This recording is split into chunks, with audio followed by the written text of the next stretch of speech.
저는 소도시에 사는 택시 기사입니다. 얼마 전 손님을 태워다 드리고 돌아오는 길이었습니다. 어느 산길 지방도를 달리고 있었는데 갑자기 비가 무섭게 쏟아지더군요.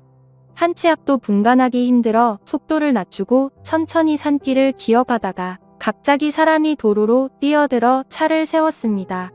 매우 놀라 빗길임에도 불구하고 브레이크를 밟았고 차는 그 여자 코앞에 겨우 멈추었습니다. 잠깐 한눈이라도 바랐으면 큰일 날 뻔했죠. 미쳤어요? 죽으려고 환장했어요? 차가 오는데 갑자기 뛰어들면 어떡합니까? 아저씨 저 좀 살려주세요. 문 좀 열어주세요. 빨리요. 저 좀 살려주세요. 여자는 뒤에 누가 쫓아오는지 주변을 돌아보며 문을 두드렸습니다. 뭔가 급한 사정이 있는 것 같았어요. 놀란 마음을 진정시키고 차 문을 열자 여자는 서둘러 차에 올라타더니 주변을 두리번거리며 말했습니다. 아저씨 출발해주세요. 어서요. 이 사람한테 잡히면 안 돼요. 어서 출발해요. 아저씨. 나는 무슨 명문인지 모르고 여자 손님이 말하는 대로 차를 출발시켰습니다. 여자 손님이 뒤를 쳐다보면서 안절부절 못하고 있었고 따라오는 사람이 없는 것을 확인하자 그제야 여자 손님은 안도의 한숨을 내쉬었습니다. 여자 손님이 눈치를 살피다가 조심스럽게 물었습니다. 괜찮으세요? 어디 다친 데는 없으신지? 그러자 여자가 들릴 듯한 소리로 괜찮다고 대답하고 앉아서 눈물을 흘리고 있었습니다. 뭐라고 얘기를 해야 할 것 같은데 뭐라고 해야 할지 모르겠더라고요. 그래서 나는 차에 둔 휴지를 뽑아서 그 여자에게 주었습니다. 무슨 사정이 있는지 모르겠지만 보고 있으니 너무 안타까웠습니다. 산길을 벗어나니 퍼붓던 비가 조금씩 잦아들었습니다. 그런데 어디까지 모셔다 드려야 할지요? 목적지를 말씀해 주시면 그쪽으로 가겠습니다. 택시비는 천천히 주셔도 되니까 너무 걱정 마시고요. 날씨도 어두워서 아무데나 내리시면 안 되겠지 않습니까? 저 아무래도 집에 다시 들어가 봐야 할 것 같아요. 지금은 못 가고요. 새벽에 남편 잠들고 나면 그때 들어가면 됩니다. 내일 일도 하러 가야 되고요. 여기서 내려주시면 집까지 걸어가면 됩니다. 그러면 남편이 자고 있을 거예요. 참 난감하더라고요. 그때 시각이 벌써 밤 9시 30분경이었는데 도로에 여자 혼자 내려주기도 그렇고 그렇다고 여기서는 안 내려주는 것도 이상하고요. 그래서 일단 차를 세우고 손님에게 다시 한번 물었습니다. 밤인데 여기서 내려도 괜찮겠습니까? 네. 계좌번호를 적어주시면 택시비는 보내드리겠습니다. 아이고 됐습니다. 그거 얼마나 나왔다고요? 택시비는 신경 쓰지 마세요. 그러자 여자 손님은 죄송합니다. 고맙습니다. 인사를 하고 차에서 내렸습니다. 그런데 차에서 내릴 때 여자 손님은 맨발이었습니다. 신발을 신을 새도 없이 도망 나온 것 같았습니다. 손님이 내리고 나서 차를 출발시키기는 했지만 신발도 안 신은 사람을 불빛 하나 없는 도로에 내려주고 오니 영 마음에 걸려서 안 되겠더라고요. 혹시나 나쁜 마음을 먹으면 어쩌나 이러다 잘못되기라도 하면 어쩌나 걱정이 앞섰습니다. 에라 모르겠다. 일단 사람부터 살리고 보죠. 그래서 저는 차를 돌려서 그 여자 손님이 내린 곳으로 갔습니다. 도착해보니 여자 손님은 멀리 가지도 못했더라고요. 손님. 아무리 생각해도 집까지 걸어가기는 너무 멀어요. 손님 신발도 없잖아요. 일단 타세요. 그러자 여자는 미안해서 그런지 잠시 쭈뼛거리고 있다가 죄송합니다. 고맙습니다. 라고 말하며 차에 올라탔습니다. 지금 집에 모셔다 드리면 너무 이르지요? 거긴 고개 넘어가면 24시간 하는 해장국집이 있는데 해장국이나 한 그릇 하시겠습니까? 저는 아직 저녁도 못 먹어서 위장이 쪼그라드는 것 같네요. 제가 오늘 굶어 죽겠습니다. 손님도 식사 못 하셨죠? 네. 그런데 죄송하기는요. 계좌 번호 적어드리면 밥값 보내주시면 되죠. 가시라. 나는 이제 배가 고파서 말할 힘도 없습니다. 그리고 비를 많이 맞으셔가지고 옷이 다 젖어서 춥겠습니다. 히터 3개 틀어드릴 테니까 옷 좀 말리세요. 네. 고맙습니다. 저는 히터를 제일 세게 틀고 옷 좀 말리라고 일부러 천천히 운전했습니다. 그리고 한 20분쯤 후에 해장국집에 도착했습니다. 저는 차 트렁크에 있는 슬리퍼를 꺼내서 여자에게 건네주고 우리는 같이 해장국집으로 들어갔고 한마디 말도 없이 해장국 한 그릇 뚝딱 해치우고 나니 살 것 같았습니다. 저는 그제야 여자 손님 얼굴을 자세히 보게 되었는데 여자 손님은 나이가 50대 초중반쯤으로 저보다 몇 년 아래인 듯 했습니다. 얼굴은 어디 넘어졌는지 아니면 남편에게 맞았는지 상처가 나 있었습니다. 여자는 많이 고단해 보였고 좀 쉬어야 할 것 같다군요. 해장국집에 나온 후 저는 근처 공터에 차를 세웠습니다. 엄청 고단해 보이시네요. 여기서 잠깐 눈 좀 붙이세요. 저는 오늘 하루 종일 운전하느라 앉아만 있어서 밖에서 좀 걸어야겠습니다. 저 신경 쓰지 마시고 편하게 좀 쉬세요. 1시간쯤 뒤에 댁에 모셔드릴게요. 저는 그렇게 말하고는 밖으로 나왔습니다. 비가 쏟아지고 난 다음이라 그런지 최여름 밤 공기가 깨끗하게 느껴졌습니다. 근처에 아카시아 나무가 많은지 바람이 불어오니 아카시아 향기가 진하게 전해져 오더군요. 12년 전 아내를 묻을 때도 그랬습니다. 암으로 세상을 먼저 떠난 아내를 선산에 묻었는데 초등학교 다니던 아이들도 울고 저도 울고 가슴이 멍멍해서 잘 가라는 말도 나오지 않았습니다. 너무 슬프고 막막해서 망연자실하고 있는데 어딘가에서 진한 아카시아 꽃향기가 전해져 왔습니다. 그런데 그 향기를 맡으니 이상하게도 마치 아내가 옆에 와 있는 듯 느껴졌습니다. 나는 좋은 곳으로 가니 걱정하지 말라고 먼 훗날에 좋은 데서 다시 만나자고 말하는 것 같았지요. 그때 그 향기가 코끝을 스치니 죽은 아내가 떠올라 저도 모르게 눈물이 흘러내렸습니다. 말은 많지 않았지만 속정이 깊었던 사람이었습니다. 수줍음이 많아 웃을 때도 큰 소리를 내서 웃는 일이 잘 없었는데 웃는 모습이 하도 해맑아서 보고 있으면 제 마음에 있던 걱정도 거치는 듯 했지요. 아내가 떠나고 난 후 애들 키우고 먹고 사느라 바빠 아내는 잊었다고 생각했는데 그렇지도 않은 모양이었습니다. 문득 떠오른 아내 생각에 한숨을 쉬고 있는데 여자에서 잠든 줄 알았던 손님이 어느새 옆에 와 있었습니다. 그 여자는 한동안 말없이 기온을 시원하게 불어오는 밤바람을 쐬며 서 있었습니다. 그러다 문득 여자가 자기 얘기를 꺼내더군요. 남편한테서 도망치고 싶었어요. 그런데 결혼은 내 맘대로 해도 이혼은 내 맘대로 안 되네요. 남편은 저를 믿지 못해요. 자꾸 저를 이상한 여자로 생각해요. 결혼하고 얼마 안 돼서부터 그랬네요. 내가 24살에 그 사람과 결혼했으니 그렇게 살아온 세월이 거의 30년이 다 돼갑니다. 남편은 애를 못 낳는 사람이에요. 흔히 들 시 없는 수박이라고 하지요. 그래서인지 자격지심이 심하고 의심하는 병도 심해요. 의심하는 병은 약도 없더라고요. 아무리 아니라고 해도 안 되고 내 속을 다 드러내 보여도 안 돼요. 바람은 남편이 폈다고 했어요.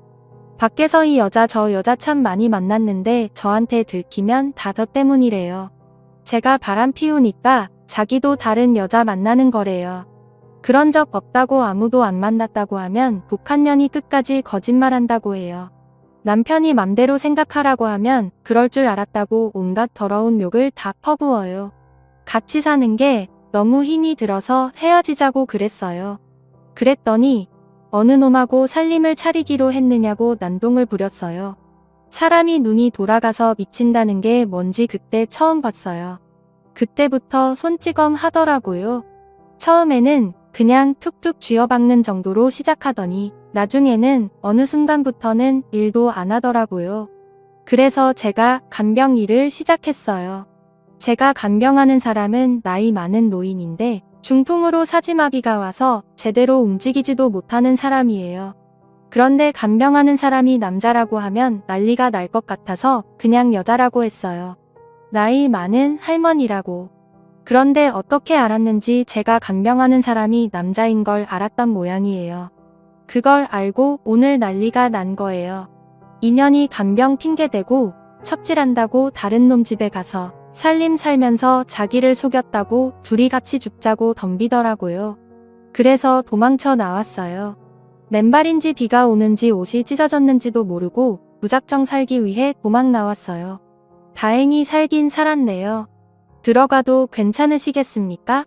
얘기 들어보니 가만히 있지 않을 것 같은데 설마 죽이게 하겠어요? 죽이면 죽죠. 뭐. 여자는 뭔가 결심을 한 듯 보였고 저는 더 이상 뭐라고 할 수도 말릴 수도 없었습니다. 저는 잠시 후 그 여자 손님을 집 근처까지 바래다 주었고 택시에서 내리기 전 제 연락처와 계좌번호를 묻더라고요. 오늘 도와주신 은혜는 절대로 잊지 않겠습니다. 정말 감사합니다. 언젠가 꼭 이 은혜 갚겠습니다. 저는 여자 손님이 걱정되었지만 제가 할 일은 딱 거기까지인 듯 했습니다. 그저 속으로 별일 없길 바랄 뿐이었죠. 그 후 저는 여자 손님에게서 한 번쯤 연락이 올 줄 알았습니다. 그런데 일주일이 지나고 한 달이 지나도 아무런 연락이 없더군요. 처음에는 혹시 무슨 일이 있나 걱정이 되었는데 나중에는 그리 심한 마음이 들었습니다. 그날 그렇게 사람을 걱정하게 만들었으면 택시비는 아니더라도 연락이라도 한 번 할 줄 알았는데 도움받을 때는 좋고 돌아서면 그뿐이구나 싶었죠. 그래, 다 그런 거지. 잠깐 스쳐가는 손님한테 내가 뭘 바라나 연락을 기다리고 있었던 제가 한심했습니다. 그렇게 3년의 시간이 흘렀습니다.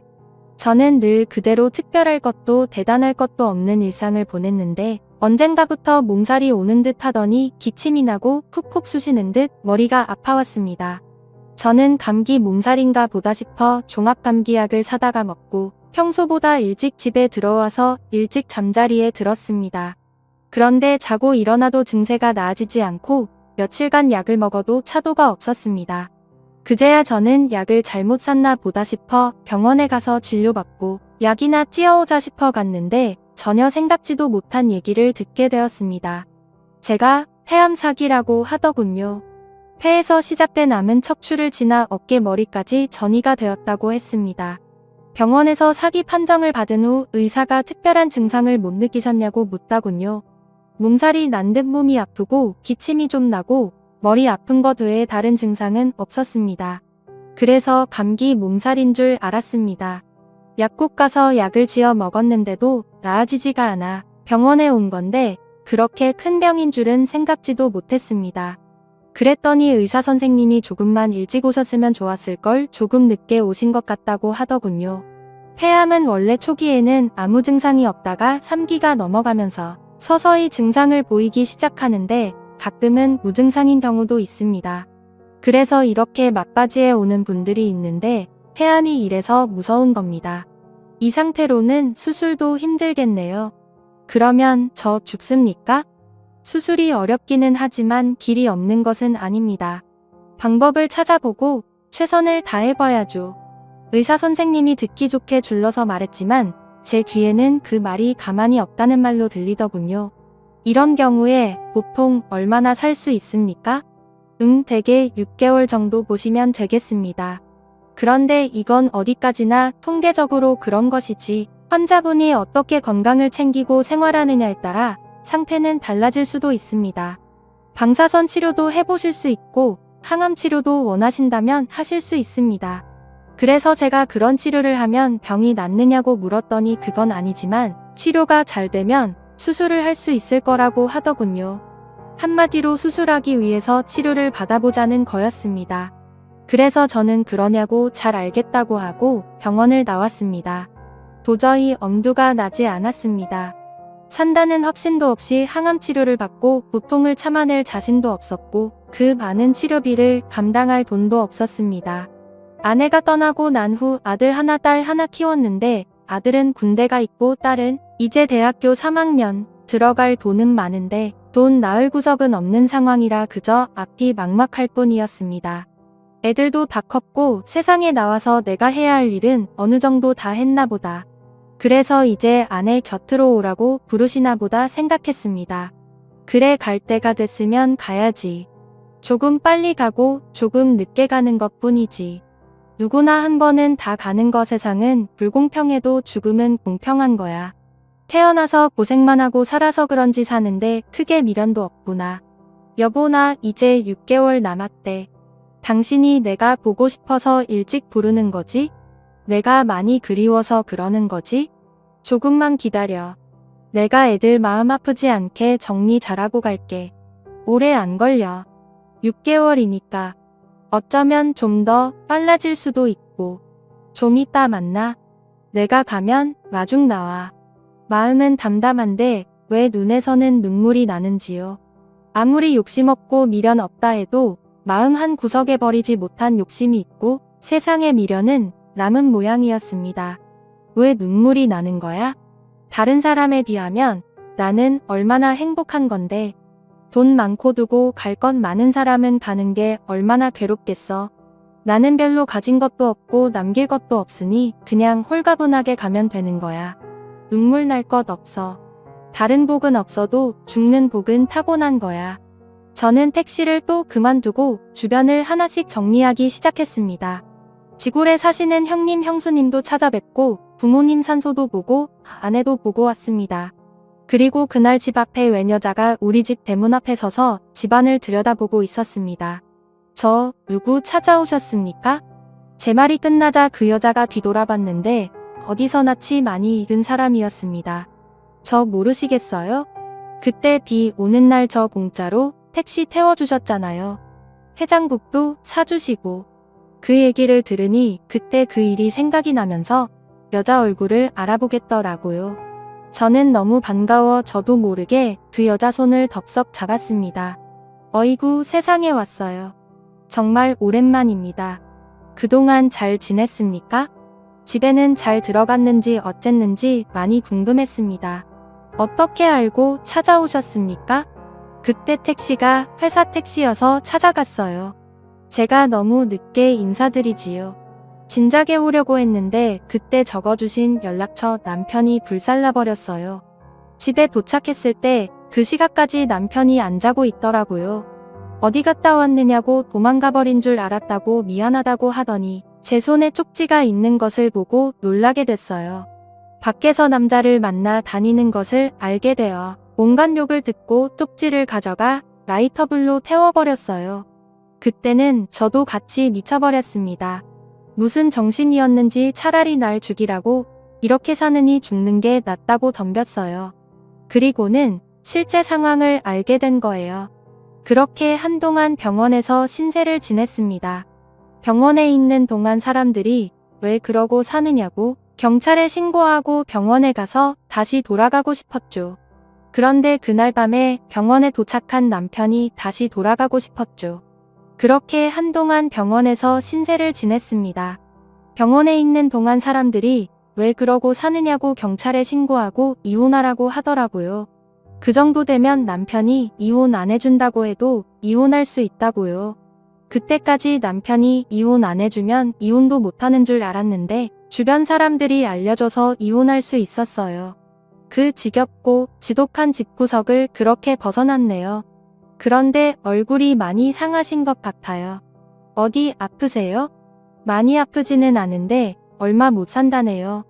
배에 암덩어리가 있는데 그게 여기저기 옮겨붙었나 봅니다.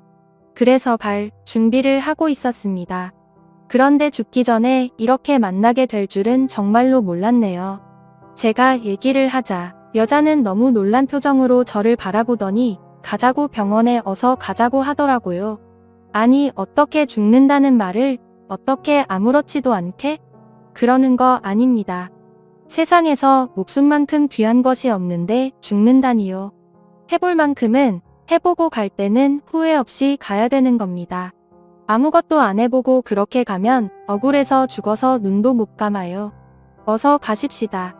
죽을 날을 기다리지 말고 어서 병원에 가십시다. 그래서 저는 세상에 미련 없다고 이제 갈 때가 됐다고 하니 그게 무슨 소리예요. 아직 멀었습니다. 그러니 어서 병원에 가십시다. 단호하게 얘기를 했고 그 여자 손님은 결국 택시를 불러서 저를 데리고 대도시 대학병원으로 갔습니다. 가는 동안 그 여자가 그러더라고요. 내가 그때 진 빚도 못 갚고 이제야 찾아왔는데 이리 허무하게 가시면 안 됩니다. 다 제가 알아서 할 테니까 제가 진 빚 두고두고 빚 갚을 테니까 앞일 걱정 말고 돈 걱정도 말고 살 길만 생각하세요. 암은 살겠다는 의지가 90이라고 합니다. 죽는다는 생각은 아예 하지도 마세요. 살 수 있습니다. 아저씨가 저를 살려주셨으니 아저씨는 제가 살릴 겁니다. 이렇게 살 수 있는 건가? 죽지 않아도 되는 건가? 살고 싶은 욕심이 스멀스멀 올라오더군요. 덤덤했던 마음은 온데간데 없고 살고 싶다는 생각에 자꾸 미련이 남고 집착이 생겼습니다. 저는 별로 가진 게 없습니다. 들어놓은 보험도 없고요. 병원비가 만만치 않을 겁니다. 그 어르신을 제가 9년간 병간호했습니다. 제가 듣기로는 자식이 셋이나 있는데 어른이 누워있는 동안 자식들 중 어느 누구도 얼굴 한번 비치지 않았습니다. 상태가 위독할 때 연락을 받고 자식들이 다들 한번 찾아오기는 했는데 아픈 아버지를 두고 돈 얘기 먼저 꺼냈습니다. 아버지 가시기 전에 재산은 나눠야 하지 않겠냐고요. 어르신이 노발대발하면서 자식들 다 쫓아내버렸습니다. 내가 아플 때 내 입에 밥 한 숟가락 넣어줘 본 적이 있냐고. 니들이 나 먹으라고 먹을 거 하나 사와 본 적이 있냐고요. 장례식도 필요 없고 재산도 필요 없으니 앞으로 죽어서도 찾아오지 말라고 했습니다. 재산은 세상 불쌍한 사람들에게 나눠줄 것이고 너의 것은 10원도 없다고요. 그래서 저는 어르신이 그 많은 재산을 사회에 다 기부한 줄 알았어요. 그런데 그걸 반은 기부하고 반은 제 앞으로 돌려놓으셨어요. 어르신이 살아계실 동안 제가 있어서 외롭지 않게 살다 간다고요. 언젠가 남편이 저를 찾아와서 행패를 부린 적이 있는데 어르신이 돈을 쥐어서 보내주셨습니다. 다시는 찾아오지 않는다, 각서 쓰는 조건으로요. 그 돈 받고 이 사람 2번 다시 괴롭히지 말라고 하더라고요. 한평생 어렵고 힘들게 살아왔는데 평생 없던 돈 폭이 뒤늦게 찾아온 것인지 죽을 때까지 이 돈을 다 쓰라고 해도 못 쓰겠어요. 그 많은 돈을 받으면서 내가 받아도 되나 어쩌나 마음이 무거웠는데 이렇게 쓰라고 준 돈인가 봐요. 그러니 돈 걱정은 마세요. 이 돈은 이렇게 써야 되는 겁니다. 사람 마음이 참 간사하대요. 죽는다고 생각했을 때도 눈물이 나왔는데 살아보자고 했을 때도 눈물이 나더라고요. 어떤 것이 진짜 내 마음인지 저도 제 마음을 모르겠더군요. 그렇게 저는 그날 바로 대학병원 특실에 입원해서 검사 후 집중치료를 받았죠. 그 여자는 잠깐씩 볼일 보러 가는 것 외에 제 곁을 떠나지 않았습니다. 가봐야 되는 거 아니냐고 했더니 그 여자가 웃으면서 그러더군요. 나는 평생 아픈 사람 병간호하는 팔자인가 봐요. 아픈 사람 있는데 어딜 갑니까? 병간호 해야죠. 고맙기도 하고 미안하기도 하고 저야말로 뒤늦게 알 이게 무슨 복인가 싶었습니다. 암은 다른 장기로 전이가 되긴 했지만 항암 치료와 피로적 치료를 병행하면서 상체는 많이 나아졌고 의사 선생님이 보시더니 이제 수술해도 되겠다고 하더라고요. 선생님 잘 부탁드립니다. 제일 좋은 약 써주시고 수술 잘 부탁드립니다. 그 여자는 의사 선생님 볼 때마다 신신당부를 했습니다. 저는 폐의 절반 가까이 떼어내는 절제술을 받았고 다행히 수술 경과도 좋고 회복도 빨라서 퇴원하게 되었습니다. 퇴원을 앞두고 그 여자가 그러더라고요. 폐 수술 후에는 공기 좋은 데 가서 요양해야 된다고 하던데 혹시 제가 이런 말 하면 어떨는지 모르겠는데 저하고 같이 시골에 가시겠습니까? 마당도 있고 뒤에는 텃밭도 있어서 농약 안 치고 채소도 길러 먹을 수 있을 것 같은데 저야 좋지만 매일 제 병관을 하시고 거기 저랑 같이 가시면 제 뒤치다꺼리 해야 될지도 모르는데 귀찮지 않습니까? 조실부모하고 부하로 자란 내가 이 나이 먹도록 자식이 있길 하나 형제지간이 있길 하나 세상 톨톨 털어 의지할 곳도 없는데 사람이 귀찮으면 되겠습니까? 저번에 병원에 왔을 때 보니까 아저씨 딸도 참 예쁘게 컸고 아들도 참 잘 자랐던데 내가 도와줄 수 있는 건 없을까? 그 여자는 그저 내 몸을 안아주고 내가 도움이 좀 되고 싶더라고요. 생판 모르는 사람도 돕고 산다는데 이렇게 인연이 맺어졌으니 돕고 살면 좋을 것 같아서요. 아저씨만 부담스럽지 않으면 그렇게 하고 싶네요. 그 얘기를 듣는데 제가 이 여자를 너무 그냥 놔주는 건가 하는 생각이 들었습니다. 여자가 용기를 내어서 얘기하는데 가만히 듣고만 있으면 남자 체면이 말이 아니더라고요. 그래서 저도 용기를 내어서 말했습니다. 아주머니 아니 용순 씨 옆에 있어줘서 도망가지 않고 나를 돌봐줘서 정말 고맙습니다. 그리고 언젠가부터 이 얘기는 하려고 했는데 그때 처음 본 날 우리는 뭔가 인연이 있었는데 우리는 뭔가 인연이라는 생각이 들었습니다. 연락이 올 줄 알았는데 연락이 안 와서 얼마나 섭섭했는지 모릅니다. 그런데 이렇게 찾아와 주어서 내가 얼마나 행복한지 몰라요. 내 몸이 더 건강해져서 오래오래 용순 씨와 함께하고 싶습니다. 죽은 제 아내가 들으면 섭섭할지 모르겠는데 죽을 때까지 용순 씨하고 행복하게 한번 살아보고 싶습니다. 그렇게 저는 용순 씨와 시골에 자리를 잡게 되었고 우리는 그곳에서 우리 둘만의 조촐한 결혼식을 올리고 사진도 찍었습니다. 용순 씨와 함께 산지 벌써 2년이 흘렀네요. 즐겁게 살아서 그런지 몸도 점점 건강해지고 있고 가끔 병원에 가서 검진을 해보는데 아직까지 재발은 없다고 하더라고요. 아내한테 곧 만나자고 인사를 했는데 그때 한 인사는 취소해야 할 모양입니다. 6개월이라고 했는데 앞으로 60년만 더 기다리라고. 용순 씨하고 100살 넘어서까지 살다가 천천히 간다고 해야겠습니다. 원래 정해진 인연이 있는 건지 아니면 인연은 우연히 맺어지는 건지 모르겠습니다만 이렇게 맺어진 인연을 귀하게 생각하고 소중히 아껴주며 살아가겠습니다. 용순 씨와 함께 산지 벌써 2년이 흘렀네요. 제 사연을 읽어주셔서 감사합니다.